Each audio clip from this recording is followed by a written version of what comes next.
Falling ridership and a shrinking budget, the challenges to making public transit more mainstream in San Diego, and where the public can offer feedback. An ambitious plan to help San Diego maintain its competitive edge, the plan to expand the convention center and help the city's most vulnerable population. Play the same sport as the boys, and the boys are getting paid so much more than they are. I don't think it's fair that way. Game on. World champions level the playing field on the ice with a principled stand and the young players who want to grow up to be just like them. KPBS Evening Edition starts right now.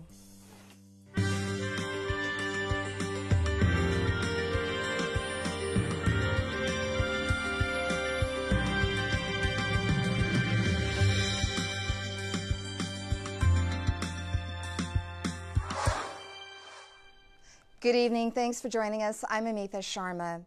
San Diego Mayor Kevin Faulconer wants to raise San Diego's hotel room tax by 3% to expand the convention center, fix roads, and house the homeless. He's calling on the city council to hold a special election in November. KPBS reporter Susan Murphy has more from the Embarcadero.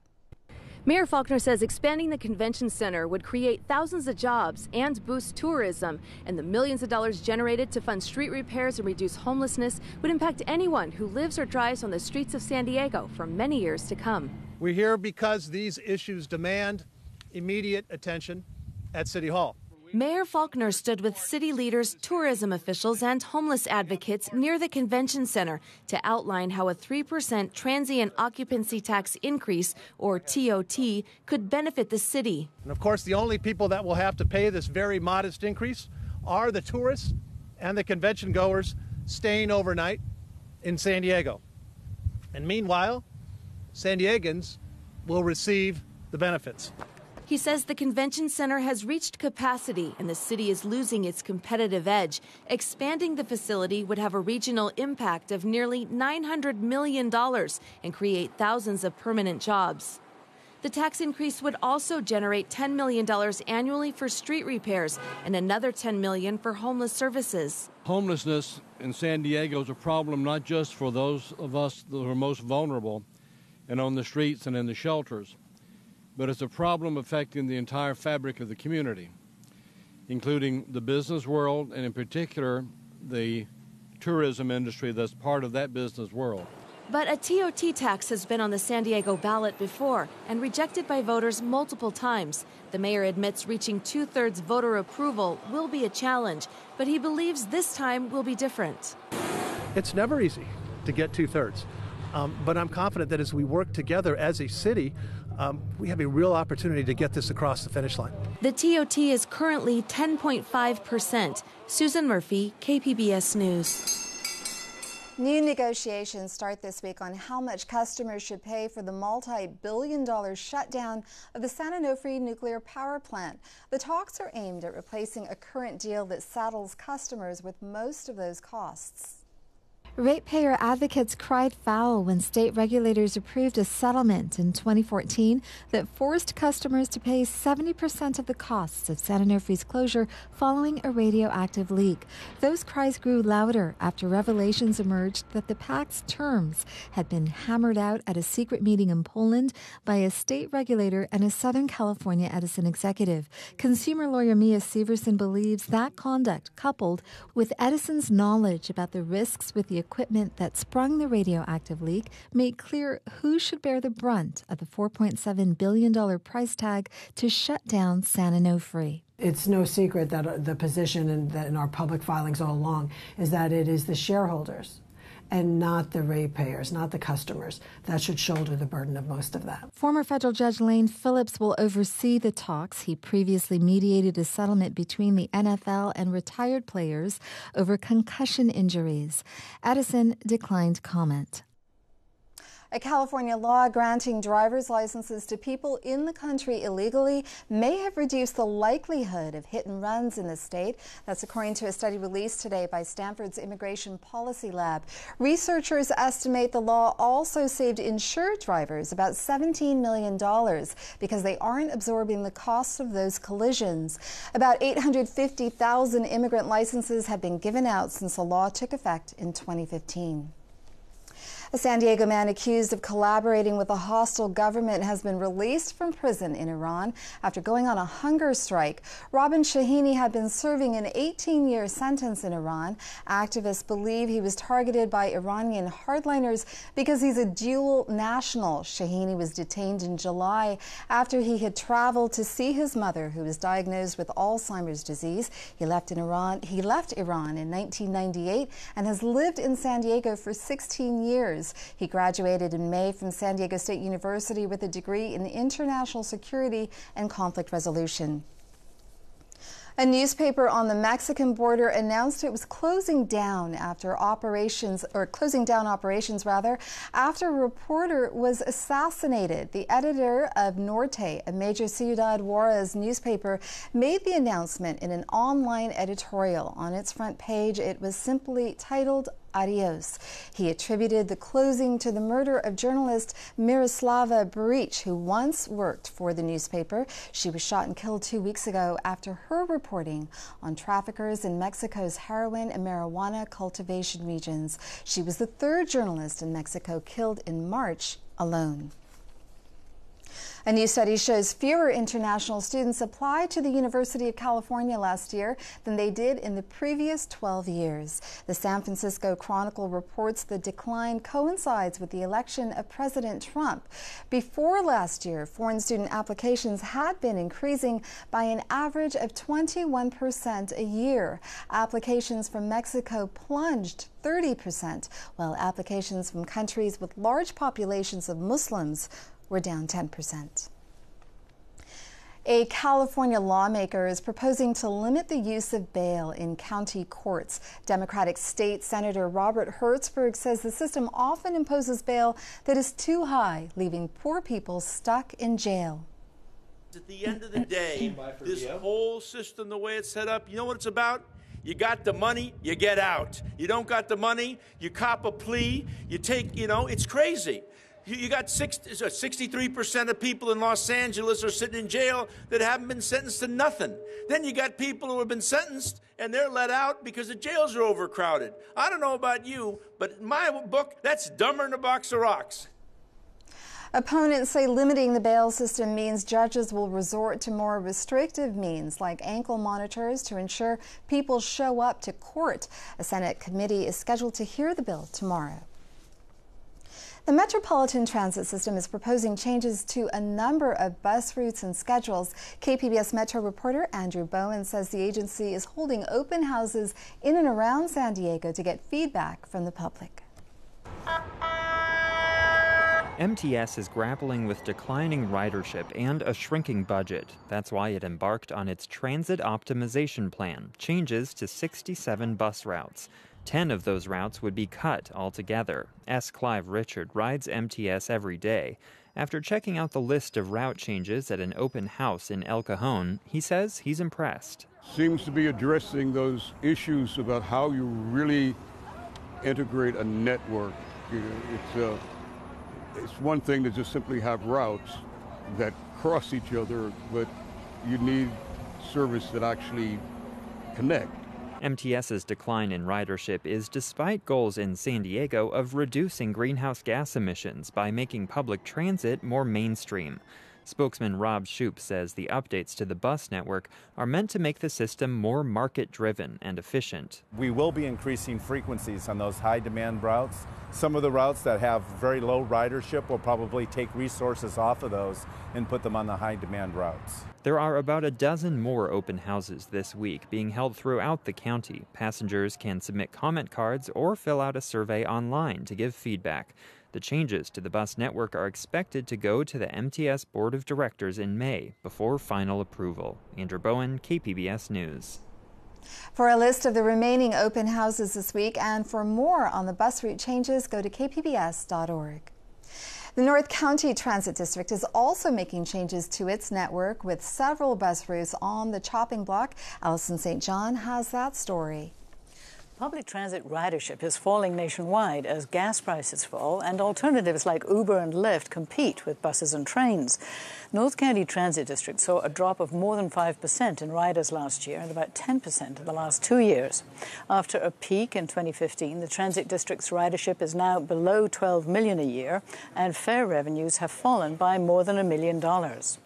The agency is not increasing fares to make up the shortfall, but is considering cuts to 13 of its 32 bus routes. NCTD proposes to substitute flex vehicles for some of the bus routes. Those can be reserved in advance, but they cost $5 a ticket compared to $1.75 for a bus ticket. Spokesperson Kimberly Wall says the district will hold 7 open houses throughout North County in April in locations affected by the cuts.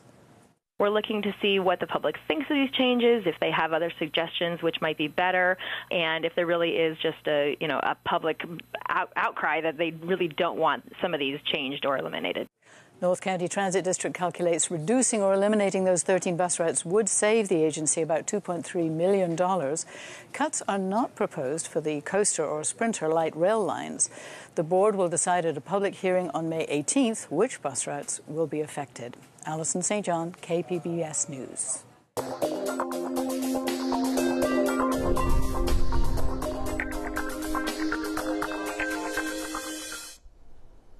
Education officials are worried that federal funding for homeless students could be at risk. This based on limited details available in the Trump administration's skinny budget released last month. Megan Wood with KPBS media partner iNewsSource has this week's News in Numbers. Tomorrow, 35 members of Congress will send a letter they signed to the Appropriations Committee urging robust funding to help homeless students succeed. Last year, $70 million of federal McKinney-Vento funding was distributed among districts, charters, and county offices of education, including 4 in San Diego County. But now, with $9.2 billion in proposed cuts to federal education spending, national homeless advocates like Barbara Duffield are worried. McKinney-Vento's job is to make sure that children who are homeless don't face barriers to school and have access to a stable education so that they're not homeless when they're adults. Funds can pay for faculty positions to help enroll homeless students, before and after school programs, transportation, professional development, and other needs. But if the money is decreased, schools will have to dig into other sources of funding to get students the help they need. Duffield doubts the McKinney-Vento program will be eliminated, but she says any decisions made this year will set the tone for its future. Reporting from the San Diego Unified Headquarters, I'm iNewsSource reporter Megan Wood. More than 6 months after it was approved, a state bill to study language translation during medical appointments is inching forward. KPBS City Heights reporter Taryn Mento has details on its progress. The bill authorized $3 million for state health officials to examine California's current procedures and launch a pilot program. California Department of Healthcare Services spokesman Tony Cava says employees are still developing a plan to carry it out. We're working with our stakeholders as we lay the groundwork for this effort. Some of the steps include hiring internal support staff, creating budgets and work plans, and beginning to work to hire an external vendor. City Heights residents have pushed for better services for years, including in-person translators instead of an over-the-phone system. Census estimates show more than 2/3 of that community speak a language other than English at home. Taryn Mento, KPBS News.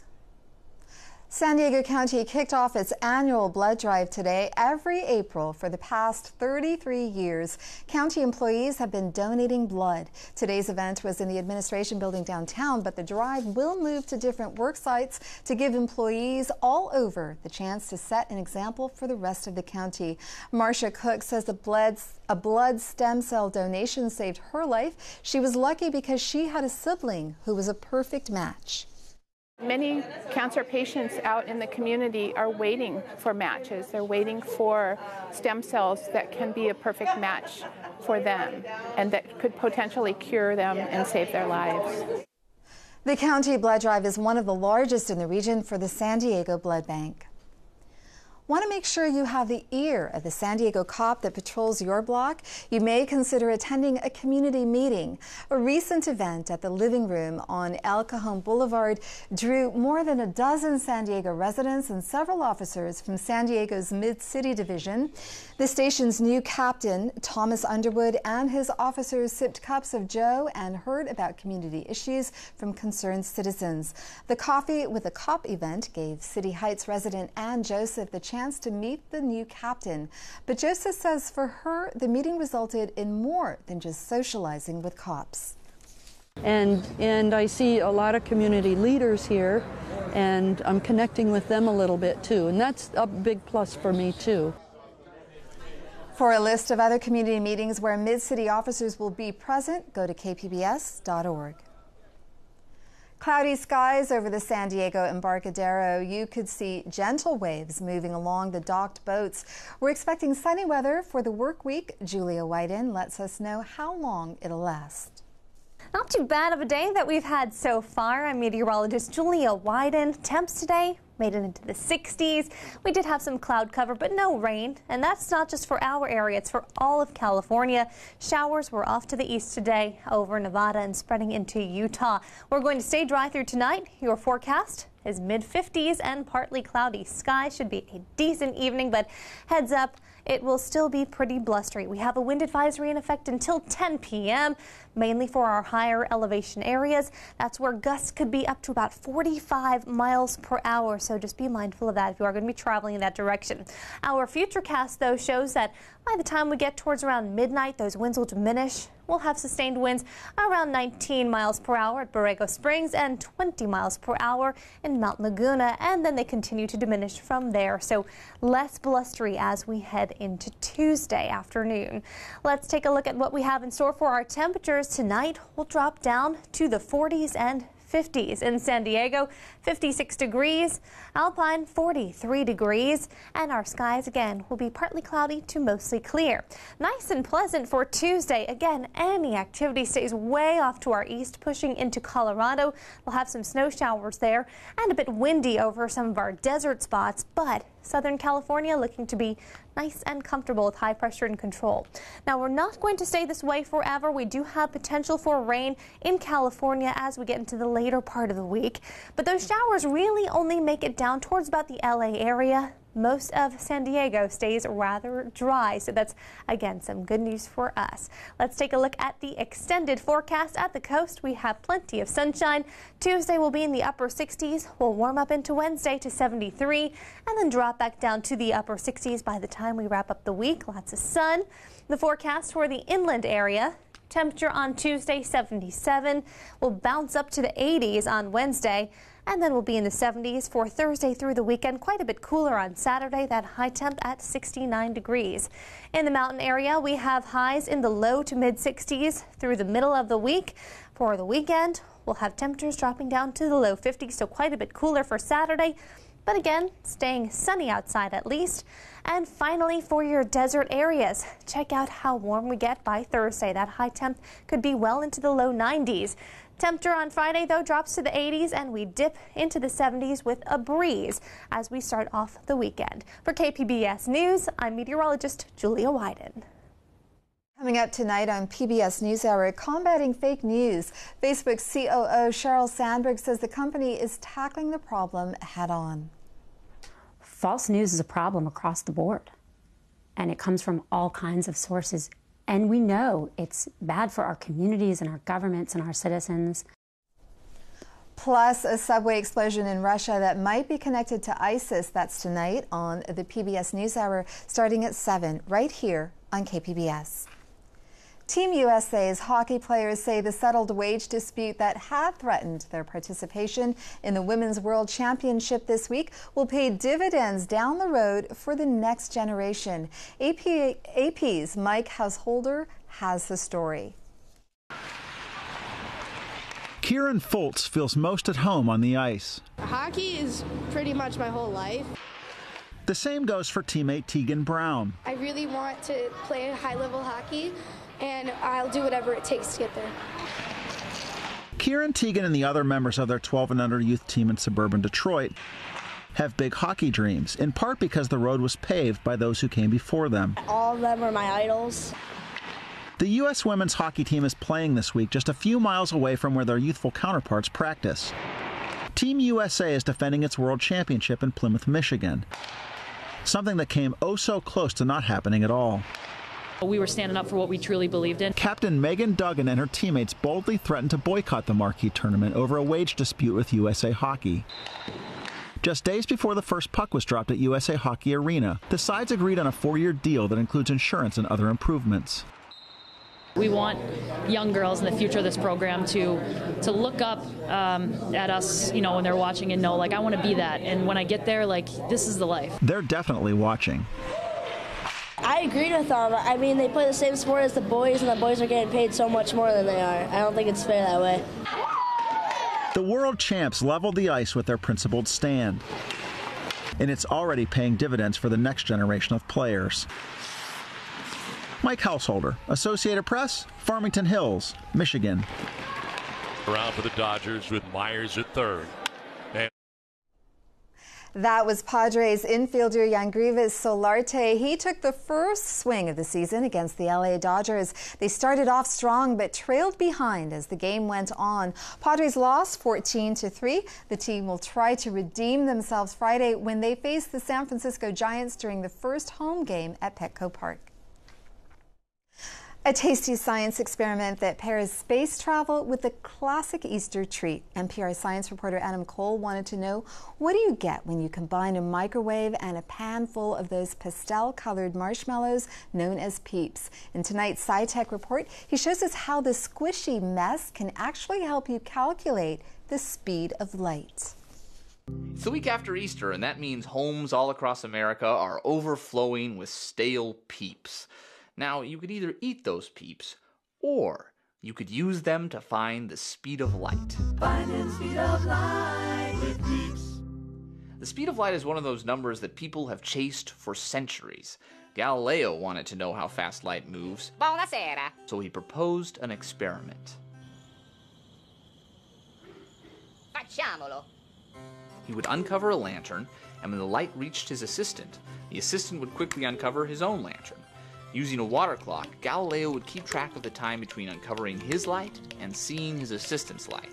Up close, there was no noticeable delay except for the split second it took his assistant to react. Then they started moving away from each other. Galileo figured the delay would get longer and longer because the light would need more time to travel the greater distance. But even when they were a mile apart, there wasn't a noticeable pause. Che rabbia. He couldn't have guessed that light had made that trip in 100,000th of a second. Centuries later, in 1849, a French scientist, whose name I can't pronounce, Armand Hippolyte Louis Fizeau, came up with an even better way to measure the speed of light, which was pretty impressive considering that people weren't even using light bulbs yet. He took a toothed wheel and spun it faster and faster. He shot a beam of light between the teeth and reflected that beam of light off a mere 5 miles away. By the time the light got back a tiny fraction of a second later, the teeth had moved over just enough to block the light. No light made it back through. But if he made the wheel spin a little faster, the teeth would move over one whole position and the light could get through. So when Fizeau saw the light, he knew the wheel was spinning so fast that a single tooth was moving over one place in the time it took light to travel 10 miles.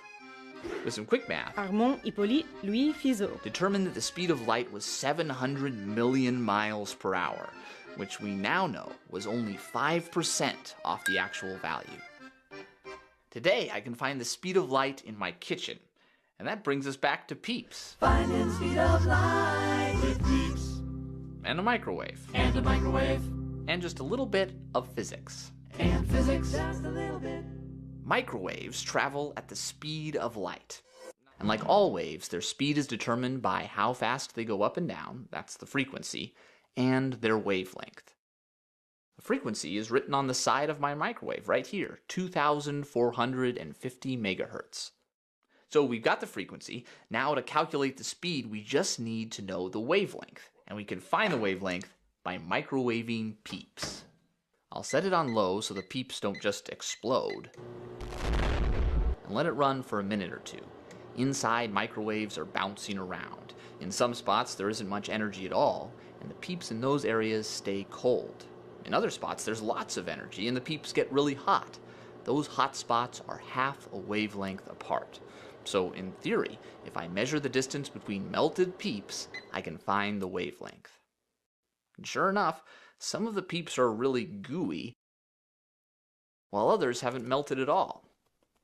Poking around, I found a rough location for a handful of hot spots, and I measured the distance between them. Those average out to 2.43 inches, so that's half a wavelength. Multiply by 2, and we get a wavelength of 4.86 inches. So now, to find the speed of the microwaves, which, remember, is the speed of light, I just have to do the math. Frequency times wavelength, 2,450 megahertz times 4.86 inches, gives us about 12 billion inches per second, or 676 million miles per hour. And that's pretty close to the actual speed of light. You can see more stories like that one on SciTech Now, Sundays at 5:30 on KPBS. Here's a look at what we're working on for tomorrow in the KPBS newsroom on Morning Edition. We take a closer look at a proposal to create a single-payer healthcare system in California. And on Midday Edition, the launching pad for a new play at the San Diego Rep, the journey to find men willing to defend a Mexican town, and the young girl's adventures that inspired an epic Western on the silver screen. That's tomorrow on KPBS Radio. You can find tonight's stories on our website, kpbs.org/evening edition. Thank you for joining us and have a great evening.